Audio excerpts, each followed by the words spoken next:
Hello and welcome to my YouTube channel. आज के इस वीडियो में मैं आपको बताऊंगी जैक बोर्ड का 12th क्लास का इकोनॉमिक्स का मॉडल पेपर सॉल्यूशन। ठीक है, set 1, set 2, set 3 and set 4 पहले ही ये अपलोड कर चुकी हूँ मैं अपने चैनल पर वीडियो। अगर आप लोग नहीं देखे हैं तो कमेंट करके बोलिएगा, मैं आप लोगों को लिंक दे दूँगी। डिस्क्रिप्शन में वैसे लिंक दिया जा रहा है, फिर भी अगर आप लोग को नहीं मिले, ढूंढने में परेशानी हो तो आप एक बार कमेंट करिएगा, मैं आप लोगों को लिंक दे दूंगी। ठीक है, और कोई भी कन्फ्यूज़न कोई डाउट हो तो कमेंट करके पूछ सकते हैं आप लोग कमेंट बॉक्स पे, मैं आप लोगों को रिप्लाई दूंगी इसका। ठीक है, चलिए देखते हैं पांचवा सेट का फर्स्ट क्वेश्चन क्या है। फर्स्ट क्वेश्चन है, समष्टि शब्द के लिए प्रयुक्त अंग्रेजी का शब्द मैक्रो किस भाषा के शब्द से लिया गया है। यानी कि समष्टि अर्थशास्त्र, व्यष्टि अर्थशास्त्र, दो हम लोग का बुक होगा, है ना। व्यष्टि एंड समष्टि अर्थशास्त्र है ना, माइक्रो एंड मैक्रो इकोनॉमिक्स।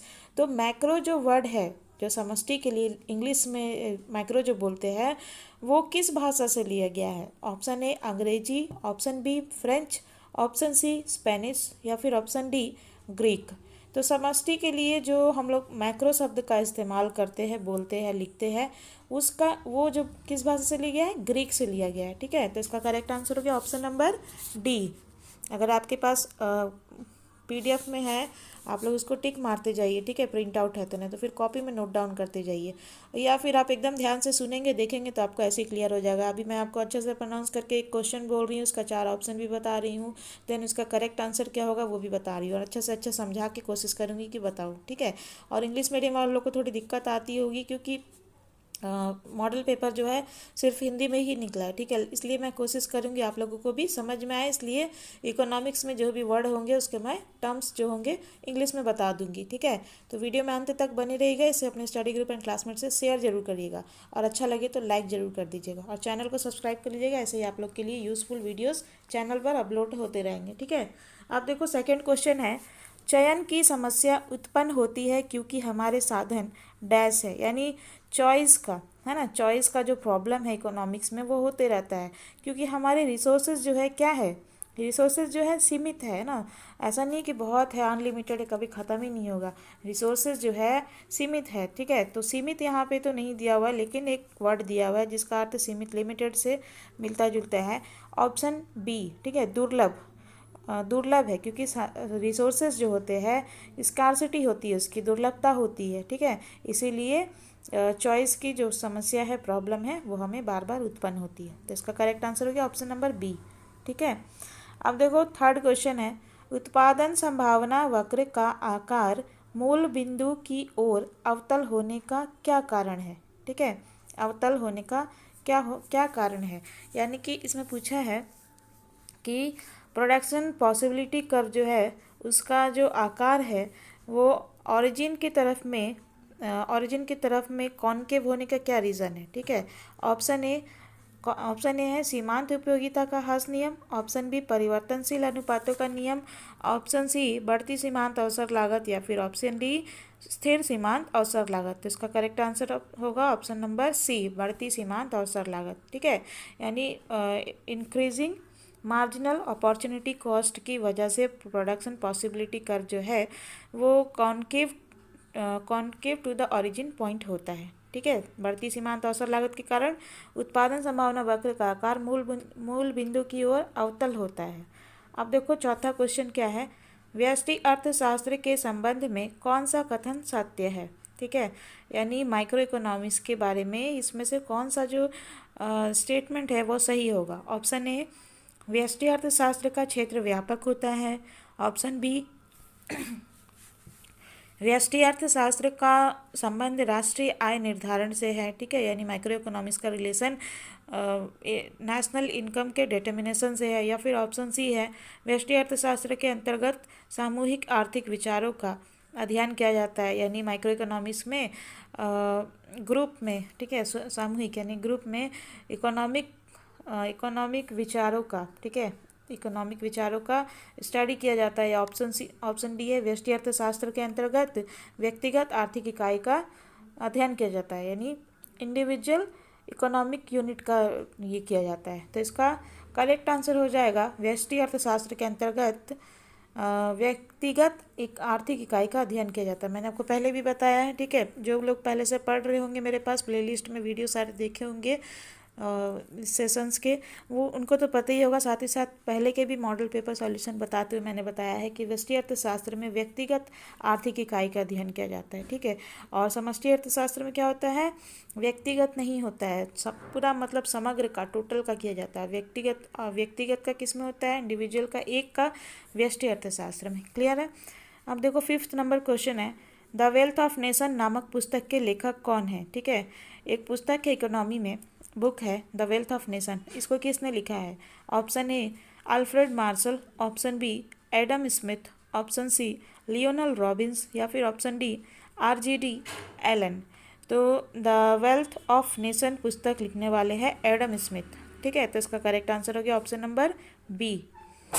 अब देखो 6th क्वेश्चन क्या है, अर्थव्यवस्था की किस केंद्रीय समस्या का संबंध उत्पादन की तकनीक के चयन से है, ठीक है। यानी इकोनॉमी के कौन से सेंट्रल प्रॉब्लम का रिलेशन जो है वो प्रोडक्शन के टेक्निकल सिलेक्शन से या उसको चूज़ करने से है। ऑप्शन ए क्या उत्पादन करे, ठीक है, व्हाट टू प्रोड्यूस, या फिर ऑप्शन बी कितनी मात्रा में उत्पादन करें, हाउ मच टू प्रोड्यूस, या ऑप्शन सी दिया है कैसे उत्पादन करें, हाउ टू प्रोड्यूस, या फिर ऑप्शन डी है किसके लिए उत्पादन करें, फॉर हुम टू प्रोड्यूस, ठीक है। तो ये जो समस्या है तकनीक से चयन की, ये है कैसे उत्पादन करें, ठीक है। क्योंकि इसमें होता है कि श्रम प्रधान या फिर पूंजी प्रधान से करें, ठीक है। तो कैसे उत्पादन करें जो है वो तकनीक के चयन से होता है। तो इसका करेक्ट आंसर हो गया ऑप्शन नंबर सी। 7वां प्रश्न है, निम्नलिखित तालिका एक उपभोक्ता के लिए कुल उपयोगिता तालिका है, ठीक है। यानी कि ये जो टेबल दिया हुआ है ये कंज्यूमर के लिए टोटल यूटिलिटी टेबल है, ठीक है। अगर वस्तु की प्रति इकाई कीमत, यानी अगर किसी कमोडिटी की पर यूनिट प्राइस जो है 5 रुपये है, ठीक है। तो संतुलन की अवस्था में यानी इक्विलिब्रियम के केस में उपभोक्ता वस्तु की कितनी इकाई प्राप्त करना चाहेगा, कंज्यूमर जो है वो गुड्स के कितनी यूनिट को पाना चाहेगा, ठीक है। तो समझो कि क्वेश्चन यहाँ पे कि ये टोटल यूटिलिटी टेबल दिया हुआ है, ठीक है। अगर वस्तु है, कोई कमोडिटी है, उसका प्राइस 5 रुपये है, ठीक है। तो इक्विलिब्रियम के केस में कंज्यूमर जो है वो वस्तु की कितनी इकाई प्राप्त करना चाहेगा। तो इक्विलिब्रियम का केस में क्या होना चाहिए, इक्विलिब्रियम के केस में कभी भी देखो 1 मिनट, 7वां नंबर है ना। तो जब जो प्राइस और मार्जिनल यूटिलिटी जो है बराबर हो, यानी P = MU हो, उसको कहते हैं हम लोग संतुलन की अवस्था, इक्विलिब्रियम का केस, ठीक है। तो अभी देखो यहाँ पे कैसे हम लोग समझेंगे, कहाँ पे है MU = P, यानी प्राइस के बराबर MU, सीमांत उपयोगिता बराबर कीमत कहाँ पे है। तो इसको समझने के लिए हम लोग के पास सीमांत उपयोगिता का वैल्यू होना चाहिए, लेकिन यहाँ टेबल में नहीं दिया है। टेबल में हम लोगों को दिया है कुल उपयोगिता यानी टोटल यूटिलिटी का वैल्यू, ठीक है। अब वस्तु की इकाई दे दिया है 1 2 3 4 5 6 7 8 तक दिया है। और कुल उपयोगिता टोटल यूटिलिटी दिया है 1 इकाई पर 10 है ना, TU यानी टोटल यूटिलिटी। और 2 इकाई पे 18 है, 3 इकाई पे 25 है, चौथे यूनिट पे 31 है टोटल यूटिलिटी, और 5वें यूनिट पे 36 है, छठे यूनिट पे 40 है, 7वें यूनिट पे 43 है, 8वें यूनिट पे 45 है। लेकिन यहाँ पे मार्जिनल यूटिलिटी नहीं दिया और हम लोग को निकालना होगा, क्योंकि यहाँ पे जो क्वेश्चन पूछा है उसके लिए मार्जिनल यूटिलिटी पता होना चाहिए, है ना। तो देखो यहाँ पे मार्जिनल यूटिलिटी हम लोग निकालेंगे, कैसे निकालेंगे, मार्जिनल यूटिलिटी का फॉर्मूला होता है, पिछले वाले मॉडल पेपर में भी मैंने बताया था, MU = TUN, लिख लो आप लोग अपने नोटबुक में, TUN -1, यानी कि समझे, TUN माने मान लो कि सेकेंड यूनिट पे जो है वो TUN है, ठीक है, टोटल यूटिलिटी माने कुल उपयोगिता है। और TUN -1 यानी कि फर्स्ट यूनिट पे जो टोटल यूटिलिटी वो, तो 18 - 10 कितना हो गया 8, ठीक है। ऐसे तीसरा यूनिट पे देखो 25 - 8 कितना हो गया मार्जिनल यूटिलिटी, 19 20 25 7। और चौथे यूनिट पे मार्जिनल यूटिलिटी क्या होगा 31 - 25, यानी इससे पहले वाला से माइनस करते, ठीक है, 31 - 25 तो 6 हो गया। फिर 36 31 कितना हो गया, 5 हो गया। अब देखो हम लोग को पाँचवें यूनिट पे सेम मिल गया, क्या मिल गया, प्राइस एंड यूटिलिटी। तो इसका यूटिलिटी मार्जिनल यूटिलिटी 5 मिल गया। तो पाँचवें यूनिट पे हम लोग को मिल गया, कैसे मिला, पाँचवें यूनिट पे टोटल यूटिलिटी आपका 36 है और उससे पहले वाला टोटल यूटिलिटी यानी TUN-1 कितना, 31। तो 36 माइनस 31 कितना हुआ, 5। तो यहाँ पे हम लोग का आंसर आ जाएगा ऑप्शन नंबर B, 5। ठीक है, तो यहाँ पे हम लोगों को इक्विलिब्रियम का पॉइंट है। तो ये कितना इकाई प्राप्त करना चाहेगा, 5। तो इसका करेक्ट आंसर हो गया ऑप्शन नंबर B। समझ में आया। अब देखो आठवां क्वेश्चन है किसी वस्तु की एक अतिरिक्त इकाई के उपभोग से प्राप्त उपयोगिता क्या कहलाती है। ठीक है, यानी मान लो चार हमने उपभोग किया या 3 उपभोग किया। ठीक है, मान लो 3 उपभोग किया है, कंज्यूम किया है। चौथा इकाई से जो हम लोग को उपयोगिता मिलेगी, यूटिलिटी मिलेगी, इसको क्या कहेंगे। तो एक एडिशनल, एक एक्स्ट्रा से जो मिलता है उसको हम लोग कहते हैं सीमांत उपयोगिता। ठीक है, मार्जिनल यूटिलिटी। तो इसका करेक्ट आंसर हो गया ऑप्शन नंबर C। नवा क्वेश्चन देखो क्या है, एक उपभोक्ता दो वस्तुओं के 2 बंडलों देखो बंडल ए में है कंज्यूमर का, बंडल ए में है समोसा 5 और कचौड़ी 4। ठीक है, अब बंडल बी में है 5 समोसा और कचौड़ी 6 के बीच तटस्थ है। यह कथन सत्य है, असत्य है, भ्रामक है या संशयात्मक है। तो देखो ज़्यादा यहाँ पे डिफरेंस नहीं है, 5 4 5 6 है। ठीक है, तो ये हो गया हम लोगों का सत्य होगा। ठीक है, क्योंकि ये तटस्थ है। इसका करेक्ट आंसर हो गया ऑप्शन नंबर A। 10वां क्वेश्चन देखो क्या है, यदि किसी वस्तु की मांग वक्र का समीकरण यानी डिमांड कर्व का इक्वेशन दिया हुआ है Q = 15 - 2P, तो वस्तु की प्रति इकाई कीमत 1 रुपये होने पर वस्तु की मांग मात्रा क्या होगी। ठीक है, यहाँ पे क्या दिया हुआ है, कॉमोडिटी का डिमांड कर्व का इक्वेशन Q = 15 - 2P दिया है। तो पूछा है यहाँ पे वस्तु की या कॉमोडिटी की पर यूनिट प्राइस जो है 1 रुपये हो अगर, तो वस्तु की मांग मात्रा क्या होगी, ठीक ना, क्वांटिटी डिमांडेड क्या होगी कमोडिटी की। तो देखो यहाँ पे सबसे पहले आप लोग अपना नोटबुक में लिखो Q इक्वल 15 - 2P। ठीक है, ये दिया हुआ है गिवन। उसके बाद नेक्स्ट लाइन में लिखो कि यहाँ पे बोला है प्राइस यहाँ पे 1 होना चाहिए। तो यहाँ पे 2P जो दिया है ना, P के जगह पे 1 बैठाएंगे। तो फिर से दूसरी लाइन में लिखो Q = 15 - 2 और P के जगह पे 1 लिखेंगे तो 2 × 1। ठीक है, तो 2 1 = 2 हो गया और 15 - 2 कितना हो गया, 15 में से 2 घटाए 13। ठीक है, तो वस्तु की प्रति इकाई कीमत 1 रुपये होने पर वस्तु की मांग मात्रा क्या होगी, 13 होगी। ठीक है, तो इसका करेक्ट आंसर हो गया ऑप्शन नंबर B। क्लियर है। अब देखो 11वां नंबर क्वेश्चन क्या है, यदि किसी वस्तु का मांग फलन Q = 1/P है तो मांग वक्र के मांग फलन Q = 1/P है, यानी कि मांग फलन को इंग्लिश में कहेंगे डिमांड फंक्शन। ठीक है, डिमांड फंक्शन Q = 1/P दिया है। तो मांग वक्र के प्रत्येक बिंदु पर मांग की कीमत लो इसका मान होगा, यानी कि डिमांड कर्व के हर एक पॉइंट पर इलास्टिसिटी ऑफ डिमांड का वैल्यू क्या होगा। Option A 0, option B 1, option C 1 से अधिक या फिर ऑप्शन D दिया हुआ है 1 से कम। तो देखो जब Q = 1/P दिया हुआ है डिमांड फंक्शन मांग फलन, तो ऐसी स्थिति में हर एक बिंदु पर मांग की कीमत लो यानी इलास्टिसिटी ऑफ डिमांड जो है 1 होगी। ठीक है, तो इसका करेक्ट आंसर हो गया ऑप्शन नंबर B। अब देखो हम लोग 12वां क्वेश्चन सॉल्व करेंगे। माना कि एक बाजार में केवल 2 उपभोक्ता हैं। ठीक है, एक वस्तु के लिए जिनकी मांग को निम्न तालिका से दिखाया गया है। यहाँ पे बोला है कि अज्यूम कर लो, मान लो कि एक मार्केट में सिर्फ 2 कंज्यूमर है। ठीक है, और एक वस्तु के लिए यानी एक कमोडिटी के लिए उनकी मांग को इस टेबल में दिया गया है। जैसे मान लो यहाँ पे P दिया है, D1 एंड D2 दिया हुआ है। ठीक है, यानी D1 मैंने पहला जो उपभोक्ता है, पहला कंज्यूमर है उसका डिमांड, और D2 मतलब दूसरा जो है, यहाँ पे बोला ना 2 उपभोक्ता हैं, तो D2 जो है दूसरा उपभोक्ता का कंज्यूमर का डिमांड है। ठीक है, तो वस्तु की कीमत 3 पर और ऊपर जो P दिया वो प्राइस है, 1 2 3 4 5 6 7 प्राइस है। ठीक है, तो यहाँ पे क्वेश्चन पूछा है आपसे कि वस्तु की कीमत 3 पर वस्तु की बाजार मांग मात्रा क्या होगी। ठीक है, आपका चौथा वाला सेट में भी ये क्वेश्चन शायद पूछा था ना, चौथा या तीसरा में मैं कराई हूँ मुझे लग रहा है। तो देखो कमोडिटी की कमोडिटी का 3 रुपया वाला जो कीमत है उस पर वस्तु की बाजार मांग क्या होगी। तो बाजार मांग क्या होता है, मार्केट डिमांड। मार्केट डिमांड जो है बाजार में जितने भी उपभोक्ता है, कंज्यूमर है, उनके उनके व्यक्तिगत मांग को अगर टोटल कर दे, ऐड कर दे, जोड़ दे, तो वो हो जाता है बाजार मांग। ठीक है, मार्केट डिमांड। तो यहाँ पे देखो कितना बोला है, केवल 2 उपभोक्ता है। तो हम लोग को क्या करना होगा, दोनों उपभोक्ता के डिमांड को अगर हम लोग ऐड कर देंगे, जोड़ देंगे, तो हम लोगों को बाजार मांग मिल जाएगा। ठीक है, और यहाँ पे पूछा है 3 रुपये की कीमत पर। तो यहाँ पे लिख लो आप लोग फार्मूला बाजार मांग का। मार्केट डिमांड इक्वल होता है सिग्मा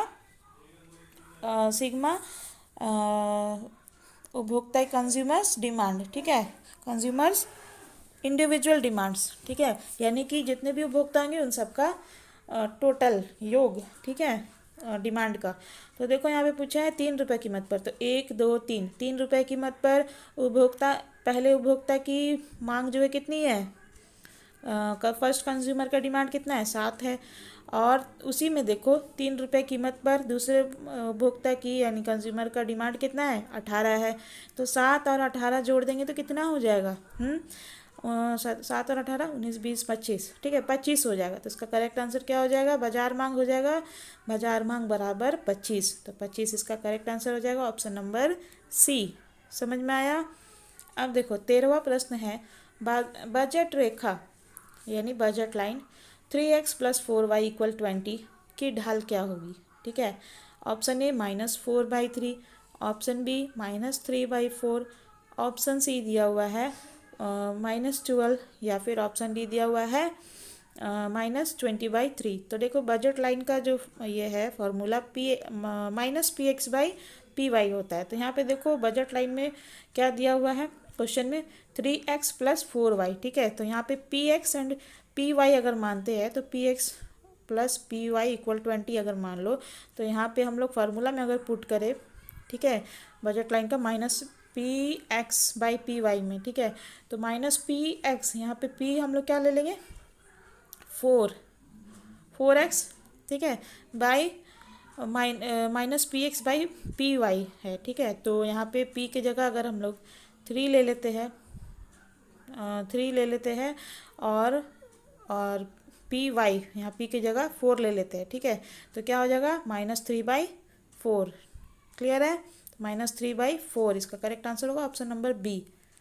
अब देखो 14वां प्रश्न है, चाय की कीमत कम होने से चीनी की मांग का क्या होगा। ठीक है, अगर चाय का कीमत प्राइस जो है वो कम होगा तो चीनी का डिमांड क्या होगा। चाय की कीमत कम होगा, ऑब्वियसली सब इसको ज़्यादा खरीदेंगे। तो अब चाय को तो ऐसे नहीं पी सकते, चाय के लिए चीनी का ज़रूरत है, तो चीनी का भी डिमांड बढ़ जाएगा। ठीक है, ऑटोमेटिकली। तो इसका करेक्ट आंसर हो जाएगा ऑप्शन नंबर डी, बढ़ेगी। ठीक है, चाय की कीमत अगर कम होगी तो चीनी की मांग क्या होगी, बढ़ेगी, चीनी का डिमांड बढ़ जाएगा।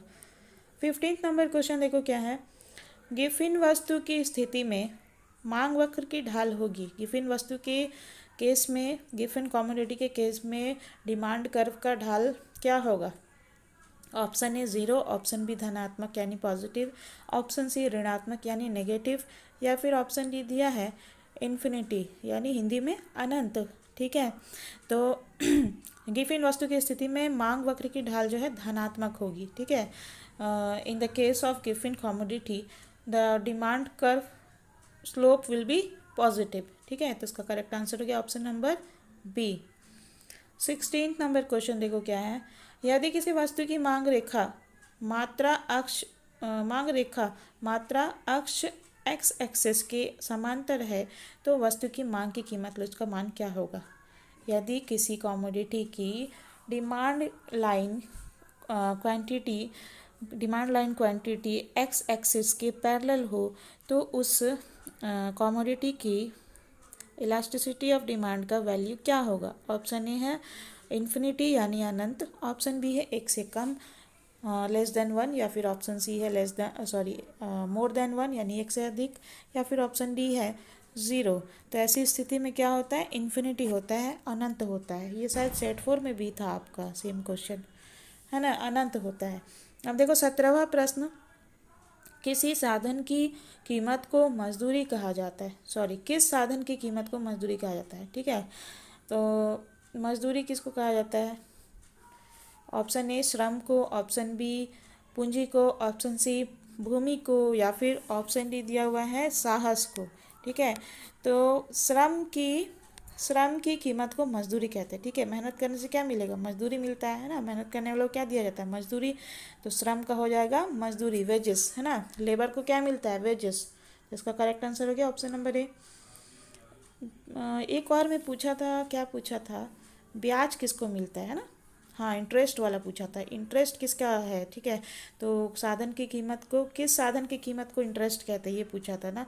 तो वो हो जाएगा पूंजी। कैपिटल को क्या मिलता है?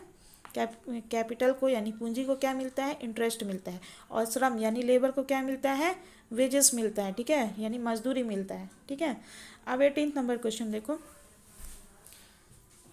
दो साधन श्रम एल और पूंजी के, ठीक है, दो साधन श्रम एल और पूंजी के लिए उत्पादन फलन यानी production function Q equal 5L plus 3K है। श्रम और पूंजी की 100 इकाई के रोजगार से वस्तु की डैश अधिकतम मात्रा का उत्पादन हो सकता है। तो यहाँ पे देखो, सीधी सी बात है, दो साधन श्रम और पूंजी दिया है, ठीक है, यानी लेबर एंड कैपिटल के लिए प्रोडक्शन फंक्शन जो है Q equal 5L plus 3K दिया हुआ है। और यहाँ पे लेबर यानी श्रम और पूंजी यानी कैपिटल के लिए की 100 इकाई यानी 100 यूनिट के रोजगार से कमोडिटी की डैश अधिकतम यानी कितने अधिकतम मैक्सिमम क्वांटिटी का प्रोडक्शन हो सकता है। तो यहाँ पे देखो फॉर्मूला दिया हुआ है, हम लोग को यहाँ पे पुट कर देना है। लिखो अपने नोटबुक में Q इक्वल, यहाँ पे दिया हुआ है Q इक्वल उत्पादन फलन प्रोडक्शन फंक्शन का दिया हुआ है Q equal 5L plus 3K, ठीक है। और यहाँ पे बोला है कि 100 यूनिट 100 यूनिट के रोजगार से अधिकतम मात्रा का कितने अधिकतम मात्रा का उत्पादन होगा। तो यहाँ पे क्योंकि 100 यूनिट दिया हुआ है तो हम लोग मान लो लेबर को भी 100 और कैपिटल को भी 100 मानते हैं, ठीक है, क्योंकि यहाँ पे पूछा है 100 यूनिट पे। तो 5L प्लस 3K में L एंड K की जगह अगर 100 पुट कर देते हैं तो क्या होगा? Q equals 5 into 100 plus 3 into 100, तो कितना हो जाएगा? 5 इंटू 100 500 प्लस 3 इंटू 100 यानी 300, 500 प्लस 300 कितना होगा? 800। तो 100 यूनिट के रोजगार से वस्तु की 800 मैक्सिमम क्वांटिटी प्रोडक्शन हो सकता है। तो इसका करेक्ट आंसर हो गया ऑप्शन नंबर सी। समझ में आया? अब देखो 19वां प्रश्न है, साधनों के वैसे संयोग को तकनीकी रूप से दक्ष कहा जाता है जिसमें कम से कम एक साधन की मात्रा जो है क्या हो? ऑप्शन ए 0 हो, ऑप्शन बी स्थिर हो, ऑप्शन सी कम हो, ऑप्शन डी अधिक हो। तो साधनों के वैसे संयोग को तकनीकी रूप से दक्ष कहा जाता है जिसमें कम से कम एक साधन की मात्रा जो है स्थिर हो, ठीक है। तो इसका करेक्ट आंसर हो गया ऑप्शन नंबर बी। 20वां प्रश्न देखो क्या है, सम उत्पाद वक्र का प्रत्येक बिंदु दो साधनों के वैसे संयोगों को दर्शाता है जो वस्तु की डैश मात्रा का उत्पादन करते हैं। ऑप्शन ए 0, ऑप्शन बी समान, ऑप्शन सी असमान, ऑप्शन डी इनमें से कोई नहीं। तो सम उत्पाद वक्र का प्रत्येक बिंदु दो साधनों के ऐसे संयोगों को दर्शाता है जो वस्तु के समान मात्रा का उत्पादन करते हैं, ठीक है। तो इसका करेक्ट आंसर हो गया ऑप्शन नंबर बी। अब देखो 21वां प्रश्न है, दो साधनों L और K के लिए उत्पादन फलन जो है प्रोडक्शन फंक्शन जो दिया हुआ है Q equal AL to the power alpha K to the power beta, ठीक है। तो पूंजी की 0 इकाई के रोजगार से कुल उत्पादन क्या होगा? तो देखो यहाँ पे 0 यूनिट पर टोटल प्रोडक्शन पूछा है, ठीक है। तो अगर मान लो 0 से अगर हम लोग इसको गुणा करते हैं, ठीक है, तो क्या होगा? Q इक्वल AL अल्फ़ा दिया है एंड K बीटा दिया हुआ है, ठीक है। तो यहाँ पे अगर हम लोग 0 से इसको मल्टीप्लाई करें, ठीक है, तो क्या होगा? कितना भी बड़ा वैल्यू हो 0 आ जाएगा। तो इसका करेक्ट आंसर हो जाएगा टोटल प्रोडक्शन 0 होगा। तो इसका ऑप्शन ए करेक्ट आंसर है, ठीक है, ऑप्शन ए 0। अब देखो हम लोग यहाँ पे अब देखो पूंजी की 0 इकाई पे, तो यहाँ पे पूंजी क्या है? मान लो कैपिटल के है, ठीक है, तो की equal A L alpha K beta है, तो यहाँ पे ए एल अल्फ़ा इंटू कैपिटल पूंजी दिया है कितना 0 यूनिट, तो यहाँ पे के जगह हम लोग 0 लिखेंगे अगर बीटा, तो 0 को कितना भी बड़ा संख्या हो, लाख 2 लाख 1 करोड़ बिलियन मिलियन किसी से भी हम लोग इंटू करेंगे यानी गुना करेंगे मल्टीप्लाई करेंगे तो क्या आएगा 0 आएगा, इसीलिए प्रोडक्शन कितना होगा, टोटल प्रोडक्शन 0 ही होगा, ठीक है। तो ऑप्शन ए इसका करेक्ट आंसर है। 22वां प्रश्न देखो क्या पूछा है, 22 में पूछा है निम्नलिखित में किस वक्र का आकार यू आकार का होता है, ठीक है, यानी कौन सा कर्व जो है, ठीक है, कौन सा कर्व जो है यू अंग्रेजी के यू अक्षर जैसा दिखता है। ऑप्शन ए कुल स्थिर लागत यानी total fixed cost, option B औसत परिवर्तनशील लागत यानी average variable cost, option C कुल परिवर्तनशील लागत यानी टोटल वेरिएबल कॉस्ट, या फिर ऑप्शन डी इनमें से सभी। तो औसत परिवर्तनशील लागत जो होता है वो अंग्रेजी के यू अक्षर के जैसा इसका वक्र होता है, ठीक है। एवरेज वेरिएबल कॉस्ट का कर्व जो है यू आकार का होता है, तो इसका करेक्ट आंसर हो गया option number B A B C, ठीक है, ऑप्शन नंबर बी इसका करेक्ट आंसर हो गया।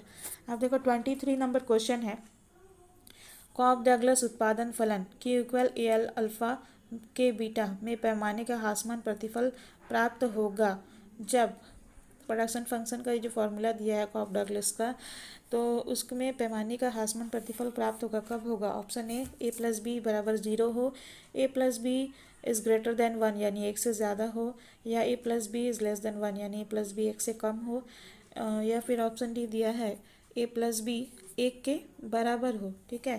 तो कॉप डगलस उत्पादन फलन Q equal A L alpha K beta में पैमाने का हासमान प्रतिफल प्राप्त होगा जबकि a plus B is less than 1 हो, यानी कि a प्लस बी का वैल्यू जो है 1 से कम हो, तो इसका करेक्ट आंसर हो गया ऑप्शन नंबर सी, ठीक है। 24वां प्रश्न देखो क्या पूछा है, निम्नलिखित में से परिवर्तनशील लागत का एक उदाहरण है, ठीक है, यानी परिवर्तनशील लागत को इंग्लिश में कहेंगे वेरिएबल कॉस्ट, ठीक है। वेरिएबल कॉस्ट का एग्जाम्पल बताओ। ऑप्शन ए मकान का मासिक किराया मंथली जो ये रेंट होता है मकान का वो, या फिर ऑप्शन बी स्थायी कर्मचारी का वेतन, ठीक है, सैलरी ऑफ अ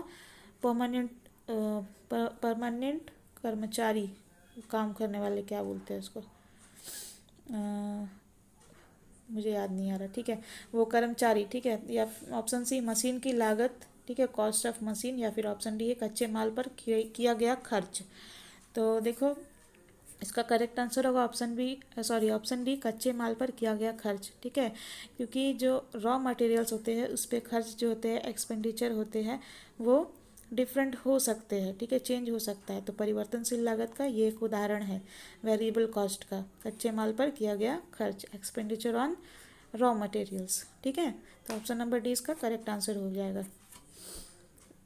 एम्प्लॉय कर्मचारी एकदम याद नहीं आ रहा था, दिमाग से निकल गया था, ठीक है। अब देखो क्वेश्चन नंबर 25, औसत लागत में वृद्धि होगी जब सीमांत लागत, यानी पूछ रहा है कि एवरेज कॉस्ट में बढ़ोतरी कब होगी, जब मार्जिनल कॉस्ट का क्या होगा, ठीक है। ऑप्शन ए औसत लागत से कम होगी, या ऑप्शन बी दिया है औसत लागत से अधिक होगी यानी कि एवरेज कॉस्ट से ज़्यादा होगा सीमांत लागत, या फिर ऑप्शन सी दिया हुआ है औसत लागत के बराबर होगी, हाँ, इक्वल टू एवरेज कॉस्ट होगा, या फिर ऑप्शन डी 0 होगी 0 होगा। तो औसत लागत में वृद्धि तब होती है जब सीमांत लागत जो औसत लागत से अधिक होती है, ठीक है। तो इसका करेक्ट आंसर हो गया option number B, average cost से मार्जिनल कॉस्ट जब ज़्यादा होगा तब जाके औसत लागत में एवरेज कॉस्ट में वृद्धि होगा, बढ़ोतरी होगा। अब 26 नंबर क्वेश्चन है, उत्पादन फलन Q equal 5L 0.5 K to the power 0.5 पैमाने का डैश प्रतिफल को प्रदर्शित करता है। ऑप्शन ए वृद्धिमान, ऑप्शन बी स्थिर, ऑप्शन सी दिया हुआ है ह्रास, ऑप्शन डी वर्धमान। तो ये जो उत्पादन फलन production function Q equal 5L to the power 0.5 K to the power 0.5 है, ये पैमाने का स्थिर प्रतिफल को प्रदर्शित करता है। तो इसका करेक्ट आंसर होगा option number B. 27 number question है, एक वस्तु की पूर्ति वक्र को यानी सप्लाई कर्व को निम्न रेखा चित्र से दर्शाया गया है। क्वेश्चन में आप लोगों को एक रेखा चित्र दिया हुआ है, पिक्चर दिया हुआ है, इस पूर्ति वक्र के पूर्ति की कीमत लोच का मान क्या होगा। तो ये जो सप्लाई कर्व दिया है उसका इलास्टिसिटी ऑफ सप्लाई का वैल्यू क्या होगा। यहाँ पे एक्स एक्सेस है 0 ओरिजिन पॉइंट दिया हुआ है, वाई एक्सेस है यहाँ पे प्राइस दिया हुआ है एस, ठीक है। तो यहाँ पे ओरिजिन पॉइंट के ऊपर वाई लाइन पे है, ठीक है, वाई एक्सिस पे है, वाई अक्ष पर है, इसीलिए ये इसका वैल्यू होगा इलास्टिसिटी ऑफ सप्लाई का एक से अधिक, मोर देन 1, ठीक है। तो इसका करेक्ट आंसर हो गया ऑप्शन नंबर सी। अब देखो 28 नंबर क्वेश्चन है, मांग आधिक्य की स्थिति होती है जब डिमांड एक्सेस का सिचुएशन कब होता है, जब ऑप्शन ए मांग की मात्रा अत्यधिक हो, ऑप्शन बी पूर्ति की तुलना में मांग कम हो, या फिर ऑप्शन सी है पूर्ति की तुलना में मांग अधिक हो, यानी सप्लाई से डिमांड ज़्यादा हो, या फिर ऑप्शन डी दिया हुआ है मांग और पूर्ति बराबर हो, यानी डिमांड इक्वल्स टू सप्लाई। तो इसका करेक्ट आंसर हो जाएगा ऑप्शन नंबर सी, पूर्ति की तुलना में मांग अधिक हो, ठीक है। मांग अधिक की स्थिति कब होती है, जब पूर्ति की तुलना में मांग अधिक हो, demand is more than supply. तो ऑप्शन नंबर सी इसका करेक्ट आंसर होगा। 29 नंबर क्वेश्चन है, बाजार संतुलन के संबंध में कौन सा कथन सत्य है, यानी मार्केट इक्विलिब्रियम के रिलेशन में कौन सा जो इसमें कथन दिया हुआ है, स्टेटमेंट्स दिया हुआ है, वो ट्रू होगा। बाजार संतुलन की स्थिति में क्या होता है, ऑप्शन ए मांग और पूर्ति दोनों बराबर होंगे, यानी डिमांड एंड सप्लाई एक दूसरे के बराबर होंगे, ऑप्शन बी मांग अधिक शून्य होगा, ऑप्शन सी पूर्ति अधिक शून्य होता है, या फिर ऑप्शन डी दिया है इनमें से सभी। तो बाजार संतुलन के संबंध में कौन से कथन सत्य है, मार्केट इक्विलिब्रियम में मांग और पूर्ति दोनों बराबर होता है, और मांग अधिक शून्य होता है, और पूर्ति अधिक भी शून्य होता है। तो इसका करेक्ट आंसर होगा ऑप्शन नंबर डी, इनमें से सभी। 30 नंबर क्वेश्चन है, किसी वस्तु की कीमत में 4% की कमी करने से उसकी पूर्ति की मात्रा में 3% की वृद्धि हो जाती है, तो वस्तु की पूर्ति डैश होगी, क्या होगी। यहाँ पे वस्तु की कीमत यानी कमोडिटी का प्राइस दिया है 4% कम हुआ, ठीक है, कम करने से उसका पूर्ति की मात्रा यानी सप्लाई का जो क्वांटिटी सप्लाइड जो है इसमें 3% बढ़ गया, इंक्रीमेंट हुआ है, तो वस्तु की पूर्ति डैश होगी, क्या होगी, पूर्णतया बेलोचदार होगी, या फिर ऑप्शन बी है पूर्णतया लोचदार होगी, ऑप्शन सी दिया सापेक्षिक लोचदार होगी, या ऑप्शन डी दिया सापेक्षिक बेलोचदार होगी। तो ऐसे कंडीशन में पूर्ति की लोच जो है वो सापेक्षिक बेलोचदार होगी, ठीक है। इसका करेक्ट आंसर हो गया option number D. 31 number question है, यदि अल्पकाल में एक पूर्ण प्रतियोगी फर्म के लिए वस्तु की कीमत औसत परिवर्तनशील लागत से कम है, तो फर्म वस्तु की कितनी इकाई का उत्पादन करेगा। यदि अगर शॉर्ट रन में एक पूर्ण प्रतियोगी फर्म जो है, फुल कंपटीशन फर्म जो होता है, वो परफेक्ट कंपटीशन जो फर्म होता है, वो कमोडिटी की प्राइस के वस्तु की कीमत यानी कमोडिटी की प्राइस एवरेज वेरिएबल कॉस्ट से कम है, तो फर्म उस कमोडिटी की कितना यूनिट को प्रोडक्शन करेगा, उत्पादन करेगा। Option A 0, option B 10, option C 100, या फिर ऑप्शन डी उत्पादन का निर्धारण नहीं हो सकता। तो इसका करेक्ट आंसर हो जाएगा ऑप्शन नंबर ए 0, ठीक है। 32 नंबर क्वेश्चन है, एक बाजार में फर्मों की संख्या में कमी होने से वस्तु की पूर्ति क्या होगी, यानी एक मार्केट में फर्मों की संख्या यानी फर्मों का नंबर्स अगर कम हो तो सप्लाई ऑफ कमोडिटी क्या होगा। ऑप्शन ए कम हो जाएगा, ऑप्शन बी बढ़ जाएगा, ऑप्शन सी शून्य हो जाएगा, या फिर ऑप्शन डी अप्रभावित होगा। तो ऐसी स्थिति में बाजार में वस्तु की जो पूर्ति है, सप्लाई ऑफ कमोडिटी है, वो कम हो जाएगी। तो इसका correct answer option number A.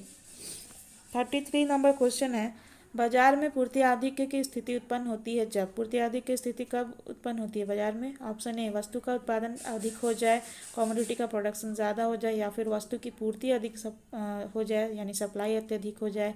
Option C दिया हुआ है वस्तु के स्टॉक में वृद्धि हो जाए, या ऑप्शन डी है वस्तु की मांग की तुलना में पूर्ति अधिक हो जाए, ठीक है। तो बाजार में पूर्ति अधिक की स्थिति तब उत्पन्न होती है जब वस्तु की मांग की तुलना में पूर्ति अधिक हो जाए, ठीक है, यानी कि सप्लाई जो है कमोडिटी की सप्लाई जो है डिमांड से ज़्यादा हो जाए, ठीक है। तो इसका करेक्ट आंसर हो गया option number D. 34 number question है, दीर्घकाल में वस्तु की मांग घटने से साम्य कीमत में क्या होगा, वृद्धि होगा, कमी होगा, तीव्र गति से वृद्धि होगा, या फिर कोई प्रभाव नहीं होगा। तो दीर्घकाल में वस्तु की मांग अगर घटती है तो साम्य कीमत यानी इक्विलिब्रियम प्राइस जो है वो कम होगा, ठीक है। तो इसका करेक्ट आंसर है option number B. Long run में कमोडिटी का डिमांड घटने से इक्विलिब्रियम प्राइस जो है कम होगा, तो इसका correct answer option number B, कमी होगी। 35 नंबर क्वेश्चन है, बाजार संरचना में प्रतियोगिता घटने से यानी कंपटीशन घटने से फर्मों के बीच प्रतियोगिता के व्यवहार में, फर्म्स के बीच में कंपटीशन के बिहेवियर में क्या होगी? ऑप्शन ए कमी होगी, ऑप्शन बी वृद्धि होगी, ऑप्शन सी तीव्र गति से कमी होगी, या फिर ऑप्शन डी दिया है कोई परिवर्तन नहीं होगा।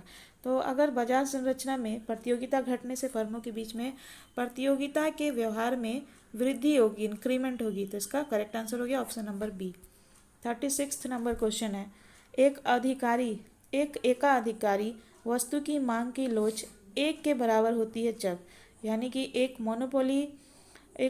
मोनोपोली कमोडिटी का इलास्टिसिटी ऑफ डिमांड एक के बराबर कब होगा? ऑप्शन ए सीमांत आय शून्य हो, यानी मार्जिनल इनकम जो है वो ज़ीरो हो, या ऑप्शन बी है सीमांत आय धनात्मक हो, marginal income will be positive, या ऑप्शन सी है सीमांत आय औसत आय के बराबर हो, यानी मार्जिनल इनकम जो है एवरेज इनकम के इक्वल हो, या ऑप्शन डी है सीमांत आय ऋणात्मक हो, मार्जिनल इनकम जो है नेगेटिव हो। तो एकाधिकार वस्तु की मांग की लोच एक के बराबर तब होती है जब सीमांत आय शून्य होती है। ठीक है, कब होती है? एक मोनोपोली कमोडिटी का इलास्टिसिटी ऑफ डिमांड एक के बराबर होती है जब मार्जिनल इनकम ज़ीरो हो। तो इसका करेक्ट आंसर हो गया option number A. 37 number question देखो क्या है, किस बाजार संरचना में एक फर्म के लिए औसत आगम वक्र की ढाल ऋणात्मक होती है? इंग्लिश में समझो कि कौन सा मार्केट का जो संरचना है, स्ट्रक्चर है, उसमें एक फर्म के लिए औसत आगम यानी एवरेज रेवेन्यू कर्व की स्लोप्स जो है वो नेगेटिव में होती है। ऑप्शन ए पूर्ण प्रतियोगिता, ऑप्शन बी शुद्ध प्रतियोगिता, ऑप्शन सी एकाधिकार, या फिर ऑप्शन डी इनमें से सभी। तो एकाधिकार का मार्केट जो है, मोनोपोली मार्केट, इसकी संरचना में एक फर्म के लिए औसत आगम वक्र यानी एवरेज रेवेन्यू कर्व जो है ARV, उसकी ढाल ऋणात्मक होती है, उसका स्लोप जो है नेगेटिव होता है। ठीक है, तो इसका करेक्ट आंसर हो गया option number C. 38 number question है, मांग वक्र का आकार क्या होगा ताकि कुल आगम वक्र एक क्षैतिज रेखा हो? ठीक है, डिमांड कर्व का शेप क्या होगा ताकि सो दैट कुल आगम वक्र यानी टोटल रेवेन्यू कर्व जो है एक क्षैतिज रेखा हो? ऑप्शन ए ऋणात्मक ढाल की सरल रेखा, ऑप्शन बी आयताकार परवलय, ऑप्शन सी यू आकार, या फिर ऑप्शन डी दिया हुआ है यहाँ पे आपको उल्टा यू आकार।